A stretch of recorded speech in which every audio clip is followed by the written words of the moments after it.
Welcome to Kansas Ag Report. I'm Ken Rogers. On this week's program, we begin a series of something that's very important, but many times we don't want to talk about.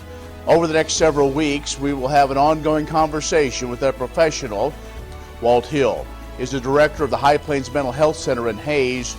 Well, also on the program, we'll have features from the Kansas Soybean Commission and Kansas Department of Agriculture, as well as the weekly update from the Kansas Livestock Association and Paragon Ag Advisors. The Kansas Ag Report brought to you in part by Kansas Farm Bureau, a grassroots organization representing the state's farmers and ranchers since 1919, kfb.org. Kansas Wheat Commission, leading in the adoption of profitable innovations for wheat. Online, kswheat.com. And Kansas Corn, building the future of Kansas corn. Online, kscorn.com.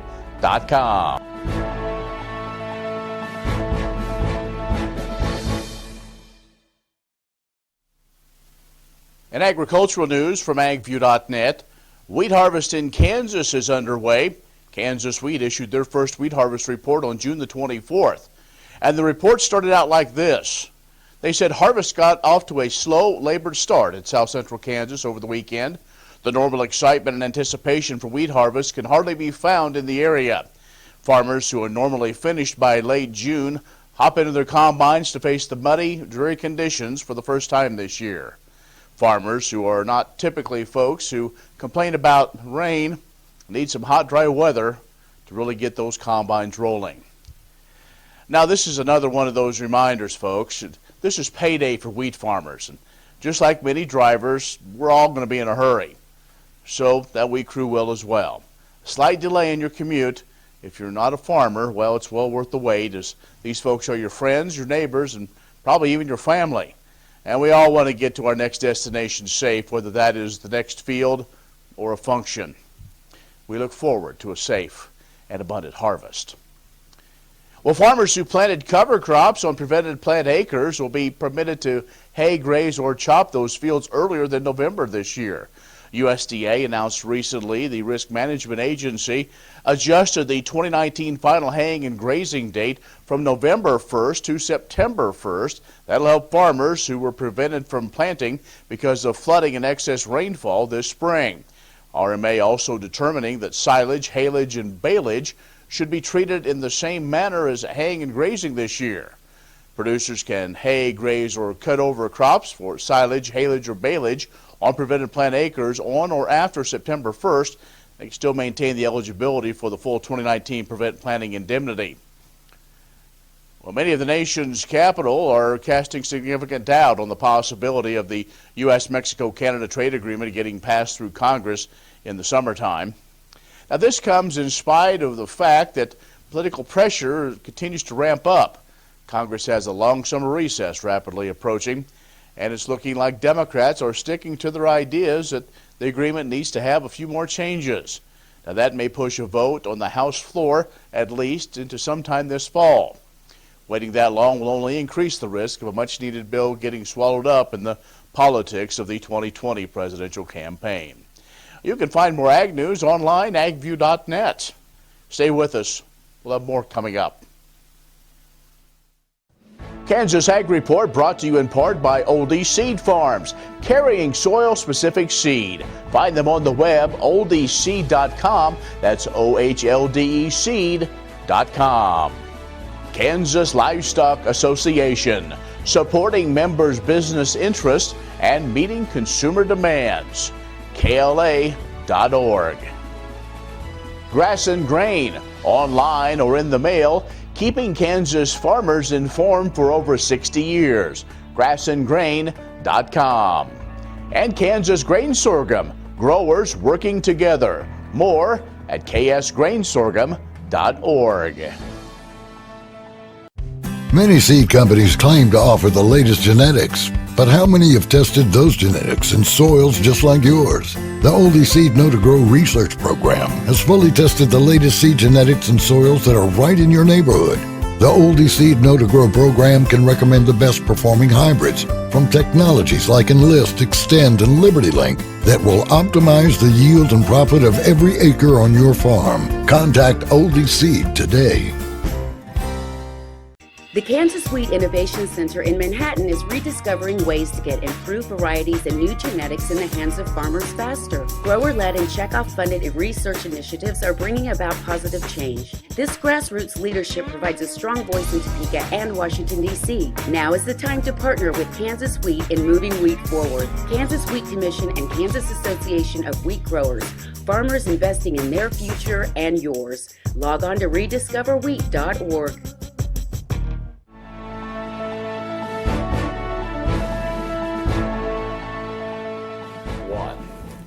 Well, joining us now is Walt Hill, who is the director of the High Plains Mental Health Center in Hayes. And with the situation going on in agriculture and really in many rural parts of the country, there's some concern of making sure that we were always worried about our physical health, but also our mental health. So, Walt, I appreciate you joining us. So let's talk about this. This is something that is important. A lot of times, the last thing we worry about is our mental health. That's exactly right. We worry about our physical health. We worry about the budget. We worry about the family, and we're often the last to take care of ourselves.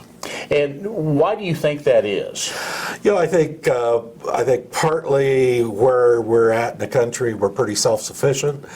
We pride ourselves on that, and that's a great part of our heritage. And we take care of ourselves, and we take care of our family. But there comes a time when you just can't do it all yourself, and you need to have some help sometimes, and most important, hold on to some hope. And we're going to talk about that as we go throughout this process. But I guess let's kind of set the scene of where we are. Last fall, the moisture came. We're always glad for moisture. Right. But that delayed harvest, and that maybe created that situation of anxiousness. Right. And then the snows came, and then calving season came, and we had a lot of bitter temperatures. Mm-hmm. And there's other outside influences that we have no measure. And so here we are with many folks say, I don't know what to do now. You know what, we're no experts in agribusiness, or our expertise is in mental health, but with the prices of commodities staying low, production prices up, with all these other factors, with the weather and outside influences, people don't have control of all of these factors, and it tends to make them anxious. They worry. Sometimes there aren't solutions. They often feel very responsible, because they are responsible folks. Producers are very responsible, and they are just as vulnerable as any of the rest of us to pressure and stress of these kind of outside forces, and there are other pressures on them. Often they're part of a multi-generational farm operation, and it's so important to them to hang on to that land that their great-grandfather may have homesteaded, and they don't want to lose it. And but with so many things out of their control, it sometimes begins to wear on them. And unfortunately, sometimes they develop some depression, some anxiety. They may turn to substances to take away some of the pain, to deal with the sadness or the anxiety that they're feeling. And that's part of being human, is that we're not supermen or not super farmer women, don't want to leave out the farm wives. Right. But what we're seeing of concern is that agriculture and forestry and fishing nationwide have some of the highest rates of suicide. I hate to bring up the issue of suicide, but it is a reality. And the suicide rates in some of our areas of western Kansas, of this part of the country, are going up at an alarming rate. And unfortunately, it's middle-aged men that are sometimes the most likely to actually successfully die by suicide. Well, Walt, let's continue that conversation. We're talking with Walt Hill, who is the director of the High Plains Mental Health Center located in Hayes. We're going to take a break, come back, and do some myth busting. Stay with us. Kansas Ag Report brought to you in part by Kansas Farm Bureau, a grassroots organization representing the state's farmers and ranchers since 1919. KFB.org. Kansas Wheat Commission, leaders in the adoption of profitable innovations for wheat. And AgView.net, covering news and views in the Beef Belt and Western Corn Belt. Reliable and relevant, AgView.net.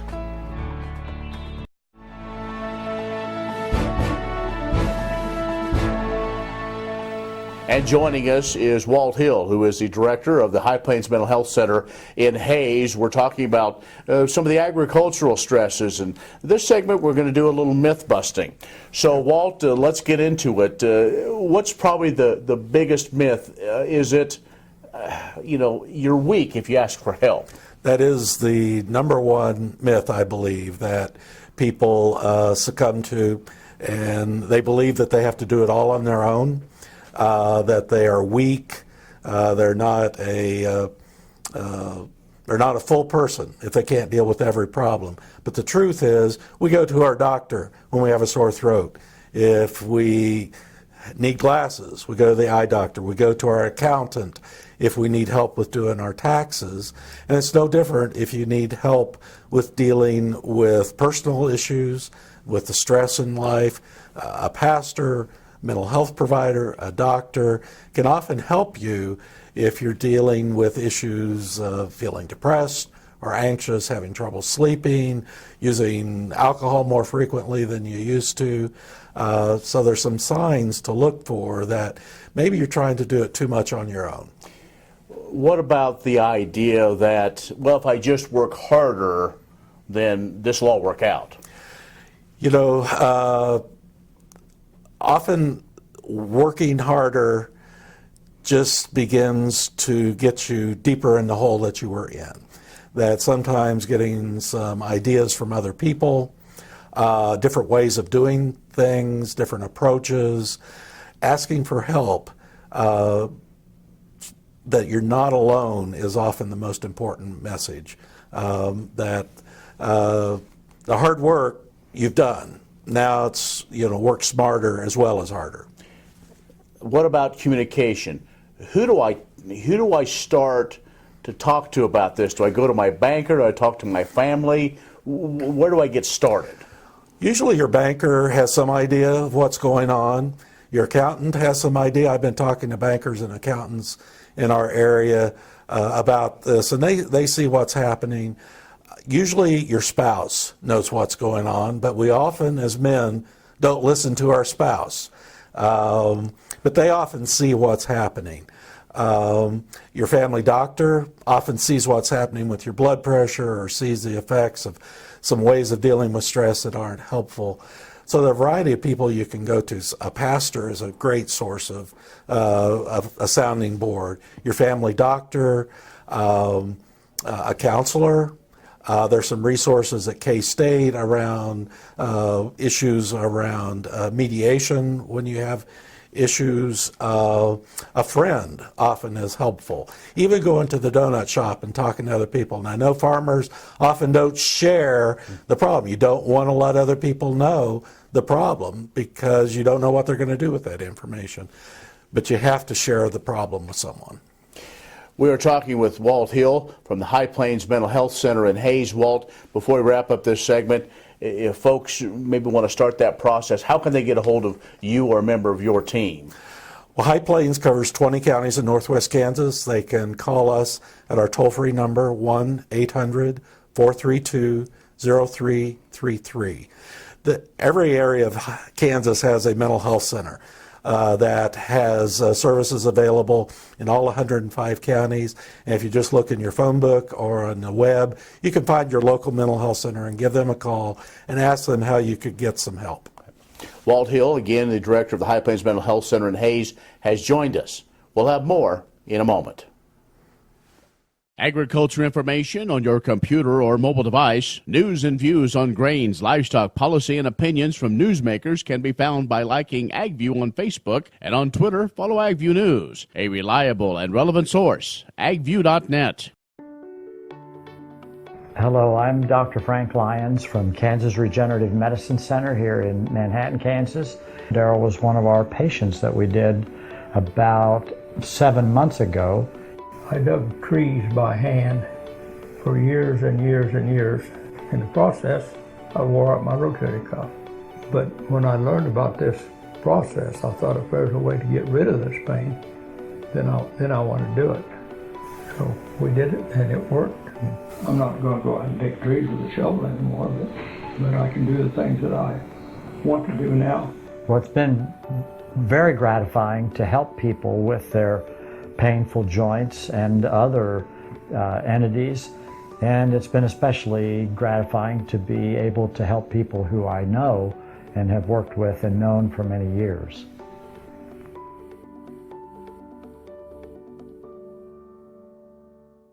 What does a brighter, more sustainable future look like in our cities and towns, and how do we get there? When New York needed an alternative fuel source to reduce carbon emissions, the city found what it needed in biodiesel made from U.S. soybean oil.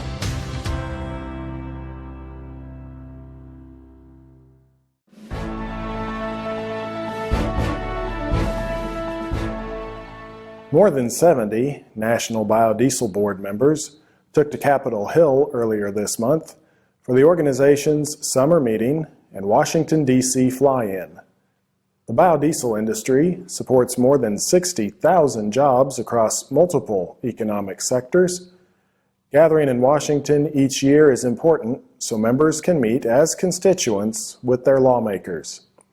NBB hosted a record 130 meetings on the Hill this year to discuss the biodiesel tax incentives lapse and the negative effects of small refinery exemptions on the renewable fuel standard. Despite its recent growth, the biodiesel sector still is an emerging part of the broader biofuels industry and is vulnerable to changes in public policies and market conditions. Failure to extend incentives for biodiesel jeopardizes its environmental and public health benefits and the industry's future. Qualified biodiesel producers and blenders have been eligible for an income tax credit of $1 per gallon produced or used in the blending process, but it expired in 2017. The sector also has been affected by the Environmental Protection Agency's increase in small refinery exemptions, which excuse oil refineries from blending renewable fuels as the RFS requires. Over the last 3 years, SREs have resulted in $7.7 billion of demand destruction for biodiesel and renewable diesel. Learn more about America's advanced biofuel at kansassoybeans.org/biodiesel on the web. Agriculture information on your computer or mobile device. News and views on grains, livestock, policy, and opinions from newsmakers can be found by liking AgView on Facebook, and on Twitter, follow AgView News, a reliable and relevant source. agview.net. Imagine turning soybean oil, used cooking oils, and waste animal fats into fuel so amazing it drives U.S. jobs and our economy forward. Learn more about biodiesel at americasadvancedbiofuel.com. What if sustainability were synonymous with U.S. soy? If energy efficiency, water quality, and soil health help define U.S. soy's value, that future is here, the time is now. To meet end-user demands, the Soybean Checkoff is committing to sustainability that's achievable, worthwhile, and enduring. A message from the Kansas Soybean Commission, the Soybean Checkoff, progress powered by Kansas farmers. Next time you see a beautiful field of corn, reach out and thank the farmers who work tirelessly to raise corn for livestock feed, renewable fuels, and exports to feed a growing world population. The farmers on the Kansas Corn Commission work for Kansas Corn with grower-funded checkoff dollars that support foreign and domestic market development, research, promotion, and education to expand opportunities for Kansas farmers. To learn more, visit kscorn.com. Many seed companies claim to offer the latest genetics, but how many have tested those genetics in soils just like yours? The Oldie Seed Know to Grow research program has fully tested the latest seed genetics in soils that are right in your neighborhood. The Oldie Seed Know to Grow program can recommend the best performing hybrids from technologies like Enlist, Extend, and Liberty Link that will optimize the yield and profit of every acre on your farm. Contact Oldie Seed today.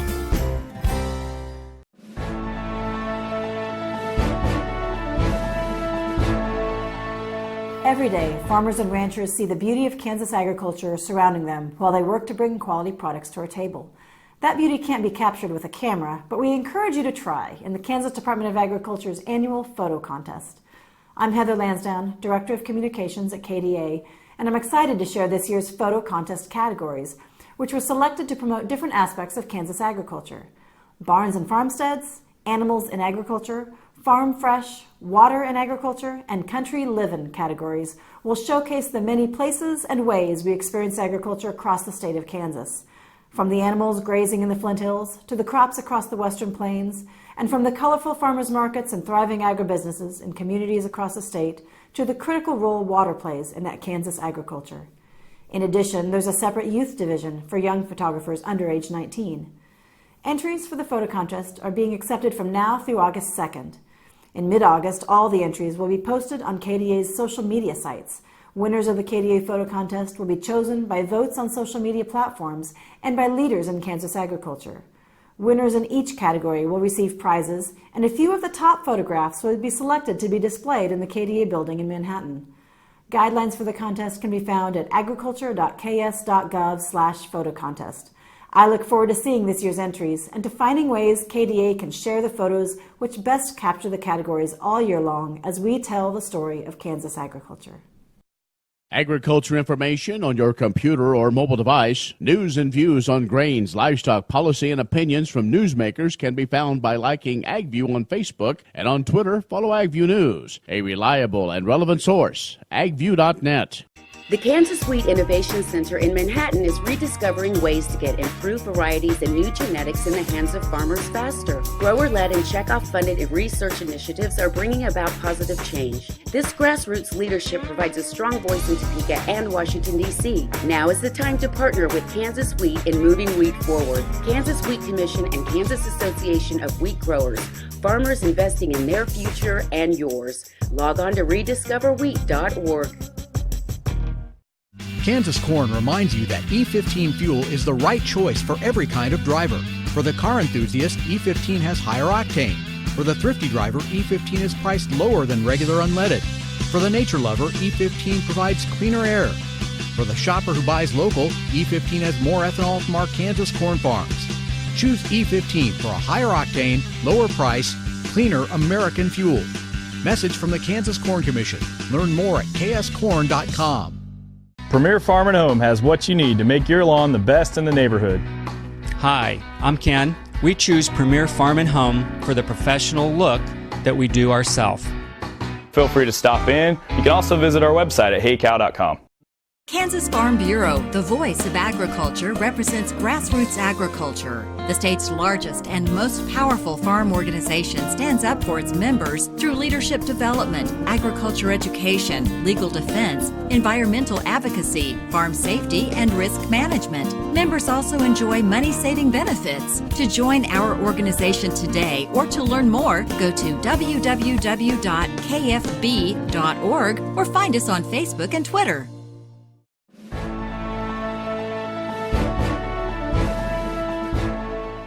Hinks and Angus Ranch of Cottonwood Falls was named the Beef Improvement Federation Seed Stock Producer of the Year during the group's annual meeting and symposium June 18th through the 21st in Brookings, South Dakota. The award is presented annually to recognize dedication to improving the beef industry at the seed stock level. The ranch is owned by Frank Hinkson Jr. and his son Trey, who is the fourth generation to be involved in the family business.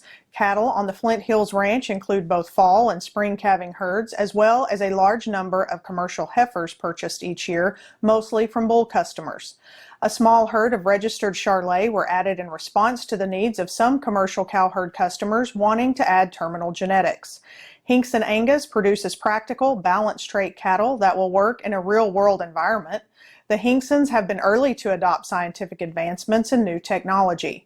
Including the Hinksons, the Kansas Livestock Association now has nominated 11 seed stock winners and 20 commercial winners for the National BIF Awards. More than 500 beef producers, academia, and industry stakeholders were in attendance at the meeting. The Beef Improvement Federation mission is to promote greater acceptance of beef cattle performance evaluation. Agriculture information on your computer or mobile device. News and views on grains, livestock, policy, and opinions from newsmakers can be found by liking AgView on Facebook, and on Twitter, follow AgView News. A reliable and relevant source, agview.net. Ag Promo Source is a unique group of marketing specialists with one mission: help your ag business grow. Each affiliate has their own area of expertise, and they work together to bring you advice, products, and services. To get started, visit agpromosource.com. Ag Promo Source. Together we grow. Many seed companies claim to offer the latest genetics, but how many have tested those genetics in soils just like yours? The Oldie Seed Know to Grow research program has fully tested the latest seed genetics in soils that are right in your neighborhood. The Oldie Seed Know to Grow program can recommend the best performing hybrids from technologies like Enlist, Extend, and Liberty Link that will optimize the yield and profit of every acre on your farm. Contact Oldie Seed today.